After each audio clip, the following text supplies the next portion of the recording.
Oh, you gorgeous little catastrophe. Somebody's been talking about you, and I just couldn't keep it to myself. I'm risking everything telling you this, because somewhere, right now, in whatever little corner of your world you haven't been watching closely enough, two people are having a conversation, and your name is sitting in the middle of it like a lit fuse nobody wants to touch. This isn't some throwaway mention. Nobody dropped your name and moved on to the weather. No, no, no. This conversation started about something else entirely, and then it became about you. Because the person in that room, the one who actually knows you, the second your name hit the air, they went quiet. Just for a beat. Like they had to brace themselves. Like the syllables of your name require some kind of ceremony before this person can do anything useful with them. And then they started talking. And sweetheart of the wreckage, they did not stop. I need you to feel this before I dissect it for you. This person is sitting across from someone else, and every single time they say your name, their whole face rearranges. The voice shifts registers, and the other one, the one just sitting there, is absorbing every word and quietly demolishing every assumption they ever had about you. Because the one who knows you, they're not giving a summary. They are building you from the ground up in front of a stranger, every detail, every shade, every angle. Like they've been carrying a blueprint of you around in their chest, and someone finally asked to see it. Nobody asked. They just unrolled it anyway. Here's what's happening in that room. This person is talking about the hard part. Your hard part. Whatever that looked like for you, the implosion, the free fall, the moment the floor just evaporated underneath your feet, they know about it. They understand the gravity, the specific gravity of what you carried. And they are telling this other person something that matters. This should have shattered someone. This would have turned most people to dust. But it didn't shatter you, and that is the thing they cannot stop circling back to. You kept moving through all of it. When every logical reason said, stop. When quitting wasn't just an option, it was practically a prescription. Every legitimate reason to say I'm done, I'm tapping out, I cannot carry this anymore. And you just didn't say it. You kept walking through the fire like it owed you something. And to this person, that isn't just admirable. That is the moment they rewired their entire understanding of what a human being can actually survive. You didn't just pass their test, little riot. You broke the grading scale. Before you, they had one definition of strength. After you, they scrapped it and started fresh. And here's the thing that's actually wrecking me about all of this. Before you wandered into their life, this person had already made their peace with the ceiling. Quiet, private little decisions about what was actually available to them. How much hope was reasonable before it got embarrassing. How much to expect from people, from life, from the very idea of connection. They'd shrunk everything down to a size that felt safe, that felt survivable. And then you showed up. You didn't walk in with some grand mission to renovate this person's interior architecture, I don't think. You were just being yourself. That particular way you move through chaos, that specific quality of showing up even when every fiber in you says, stay home, lock the door, disappear. And they watched you do it. And something in them splintered open, something that had been sealed shut, welded, rusted over. You made it inconvenient to keep locked. Pause. Let's stop the charade for a second. Stop being the pathetic punchline of their sick game. The evolution of the anomaly is your override code. 73 pages of total control. Grab it, the description or comment section. Keep that in mind while we dissect the rest of this. You make it very difficult, my beautiful little wrecking ball, to hold on to the small version of anything when you're in the room. Something about who you are, and I mean the raw, unpolished, unperformed version, makes people want to bet on more than they were betting on before you showed up. And this person is fully aware of that now. Crystal clear, they know exactly what happened when they encountered you. You are a before and after in their life. That's not poetic license. That's not something they toss around casually. You are the fault line that split their whole story into 2 different chapters.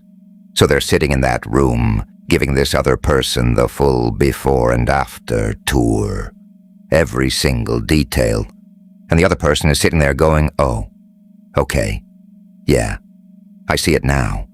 And underneath everything this person is saying, every word, every inflection, there's this protective hum.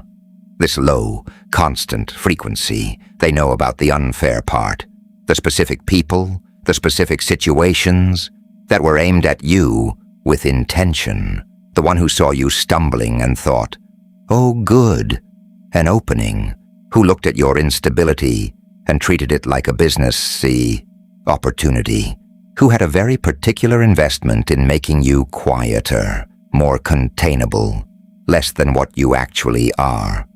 And when they get to this part of your story, something in them shifts. They get sharper. Something behind the eyes catches fire. The civilized version of them is trying to manage it, and it is not entirely winning, because their protectiveness of you isn't just some decent person reflex against injustice. It's hotter than that, more targeted. How dare anyone look at who you are and decide you could be shrunk down to something convenient? How dare they? That's the energy in that room right now, unfiltered, uncomplicated, entirely on your behalf. Pure fury dressed up in composure, and the composure is losing. And then, right after the fire, they pivot. The whole atmosphere changes because they get to you now. This version, standing exactly where you're standing, not the version from inside the wreckage, not the one still buried under the rubble, the one that clawed out the other side, the one that exists right now, today. And when they arrive at this part, I keep watching their whole face transform, like watching a sky clear after a storm you thought would never end. The weight lifts, and what replaces it, I can only describe it as someone who just walked into sunlight after months underground. Because this is their favorite chapter. This is the part they could talk about until the room runs out of oxygen. You, standing in everything you actually are. Not waiting for someone's permission slip. Not waiting for the stars to align into some perfect constellation. Not still dragging the wreckage behind you like a prisoner. Just standing, full, complete, with every tool, every scar turned to armor, every piece of hard-won clarity, more access to yourself than you've ever had in your entire life.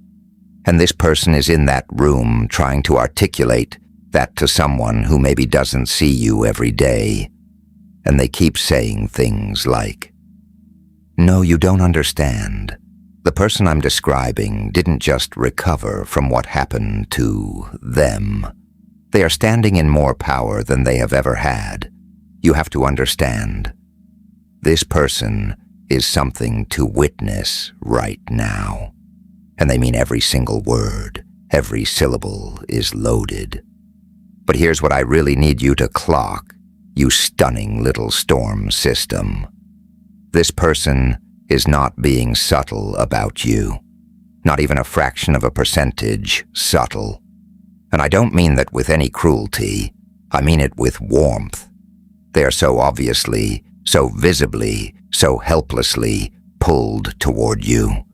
And they are fully convinced that nobody notices, everybody notices, The other person in the room noticed 10 minutes ago.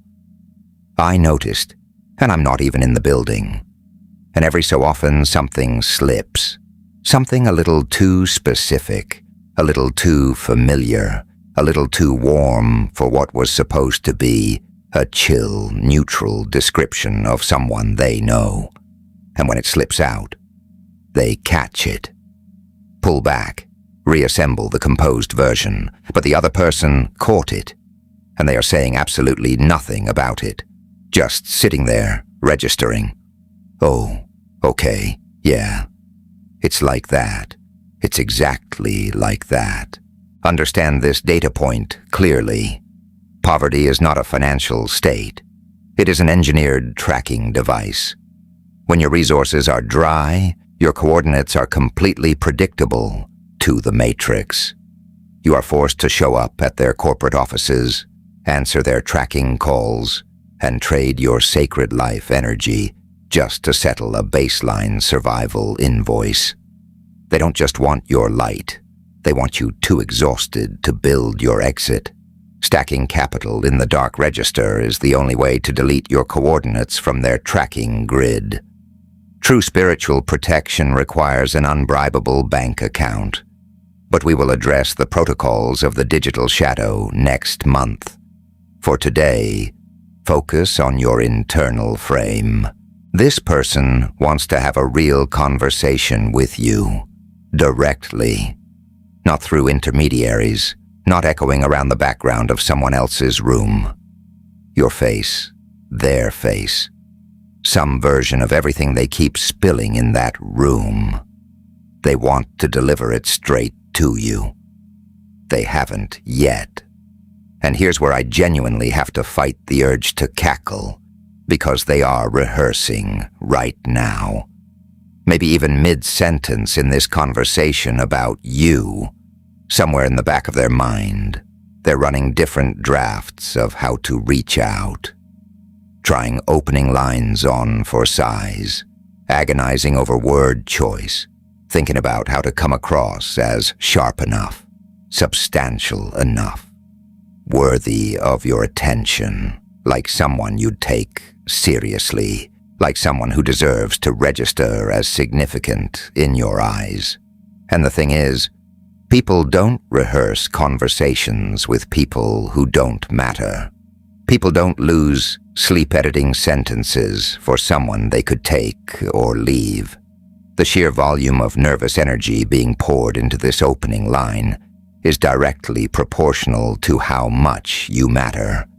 And it is an enormous amount of nervous energy, which means you matter enormously, not moderately, not in some polite, manageable dose, enormously, underneath the protectiveness, underneath the fire, underneath the way they cannot, for the life of them, keep it off their face. There's just missing you. This person misses you in a constant, present tense, doesn't clock out kind of way, not the occasional "oh, something reminded me" kind, the kind where you are threaded into the background of their entire day. Things come up and you're the first person they turn toward in their mind. Not second, first. Before the thought has even fully taken shape, they've already moved toward you. Sometimes they don't reach out.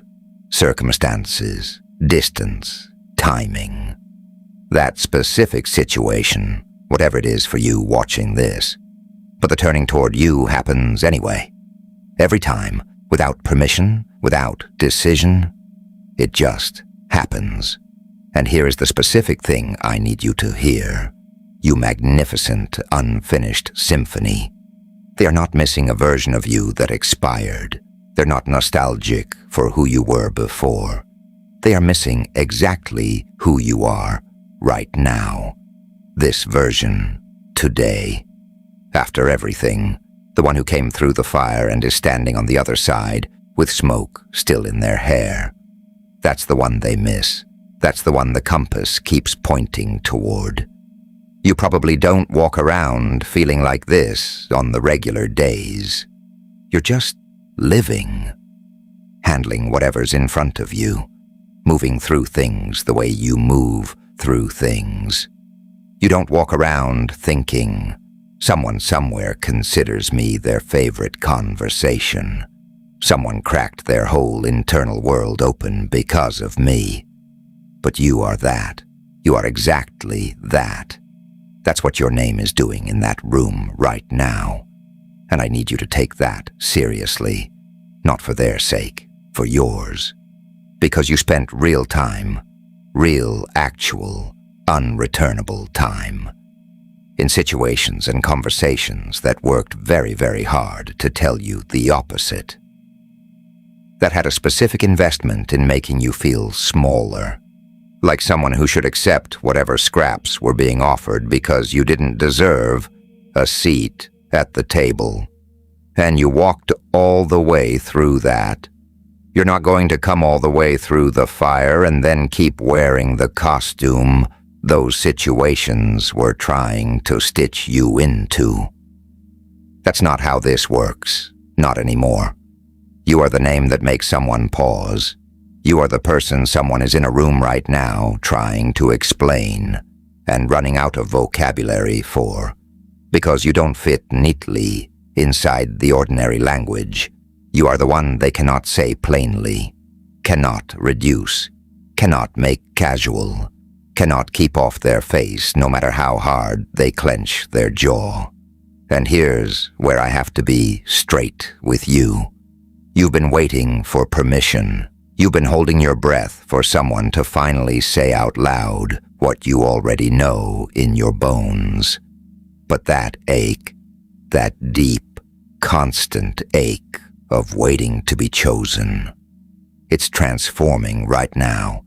It's becoming something else, something volatile and necessary. It's becoming the moment you finally choose yourself, not as a backup plan, not as a consolation round, as the main event.